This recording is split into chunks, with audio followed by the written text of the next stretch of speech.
The Origin and Use of Virotherapy by myself, Andrew Orr. So my presentation is based on my informative summary on the origin and use of virotherapy as an effective form of cancer treatment.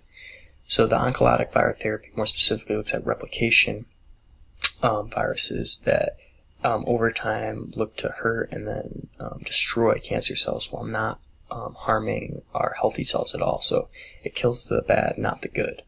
Another big bonus of virotherapy is that it alerts the immune system of the cancer cells, because our immune system is in place in case viruses, sicknesses come around that our body will fight against to make us healthy again. But for some reason, it's not very good at recognizing the cancer cells in our body. So by injecting someone with a virus, it's going to wake up the immune system to fight all this bad that's in our body. It fights viruses as well, not cancer cells. So viral therapy was talked about on and off all throughout the 1800s, up until the early 1900s when William Coley came around. He's a surgeon who he gained fame by exposing his patients to extractions of infected tissues. Now all of his love of viral therapy started because he met a man who was infected with a tumor, a really bad tumor. He was seen that he was going to die, and once he was infected with a severe bacterial infection, it completely cured him of his tumor and prolonged his life. So he started to give all of his patients the Erypalis virus to see how it would affect the cancer that was in their bodies.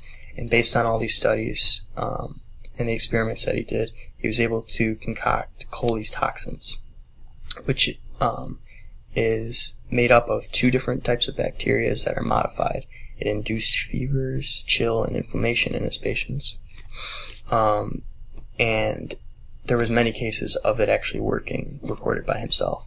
So it did lose popularity once many other forms of cancer treatment came out, like radiation and chemotherapy, which we know today is one of the most effective forms of cancer treatment.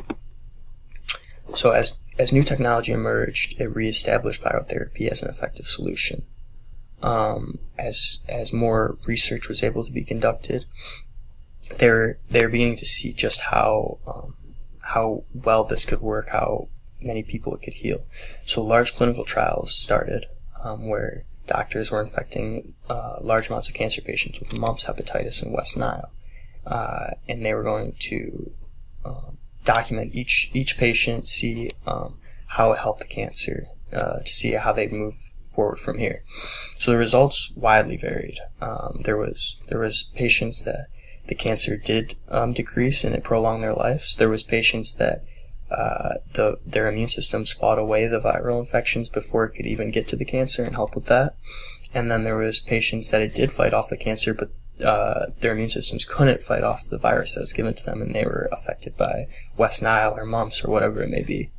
So with these wide varied results, they weren't really able to conclude anything from these tests.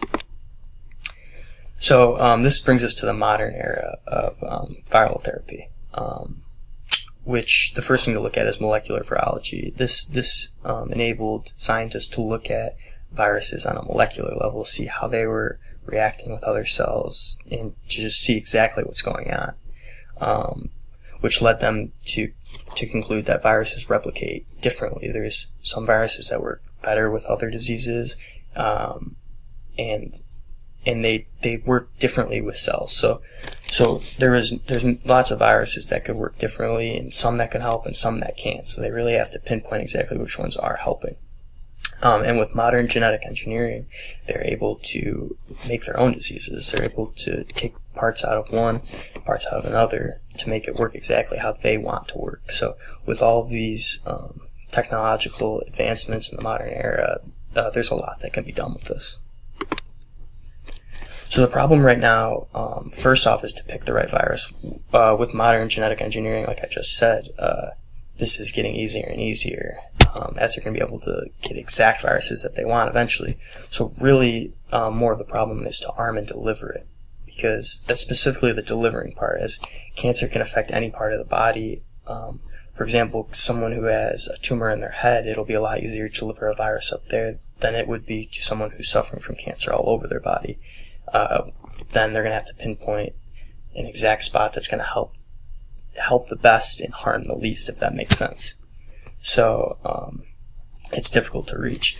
So runaway viruses is another big problem, and these are viruses that after they're infected in the patients, other pathogens that are in the body kind of recreated the virus to make it not do what it's supposed to make it kill any cell pretty much, not just the bad ones. It's going to be hurting the good and the bad cells.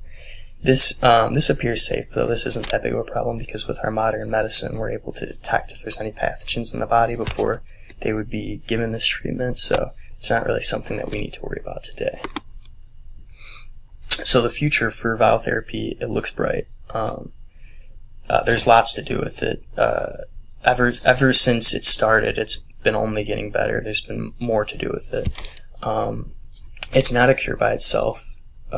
If you're suffering from cancer, you can't just be given virotherapy and hope that it's going to help. For the most effective treatment, you would want virotherapy along with some radiation therapy, some chemotherapy, anything like that. It's going to be the most effective way of getting rid of your cancer. And then there's more and more coming. There's more and more viruses being created that are going to do more help than more hurt. And things are just getting better from now on. So that's my presentation on virotherapy. Thank you guys.